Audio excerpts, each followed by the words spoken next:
Hi ಸ್ನೇಹಿತರೆ, ನಮಸ್ಕಾರ. ಇವತ್ತು ಮೊಟ್ಟೆ ಫ್ರೈ ಮಾಡೋಣ. ಇದು ಬಂದು ಸಿಂಪಲಾಗಿ ಒಂದೇ ಒಂದು ಪುಡಿಯಲ್ಲಿ ಬರೀ 5 ನಿಮಿಷದಲ್ಲಿ ಮಾಡ್ಕೋಬಹುದು.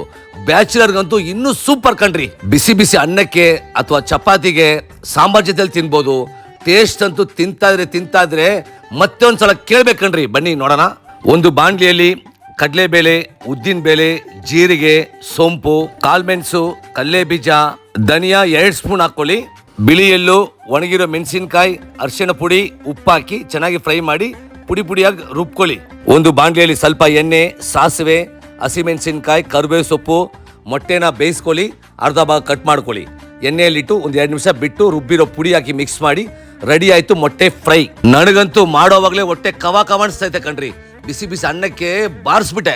ನೀವು ನಿಮ್ಮ ಮನೇಲಿ ಟ್ರೈ ಮಾಡಿ ಹೇಗಿತ್ತು ಅಂತ ಕಮೆಂಟ್ ಮಾಡೋ ಮಾತ್ರ ಮರಿಬೇಡಿ ಸ್ನೇಹಿತರೆ. ಸ್ಟವ್ ಮುಂದೆ ನಿಂತಿರೋವಾಗ ಲವ್ ಇಂದ ಕುಕ್ ಮಾಡಿ ಸುಮಾರು ಅಡಿಗೆನು ಸೂಪರ್ ಆಗಿರುತ್ತೆ. ಬಿಸಿ ಬಿಸಿ ಮಾಡ್ಕೊಳ್ಳಿ, ಖುಷಿ ತಿನ್ಕೊಳ್ಳಿ, ಮಜಾ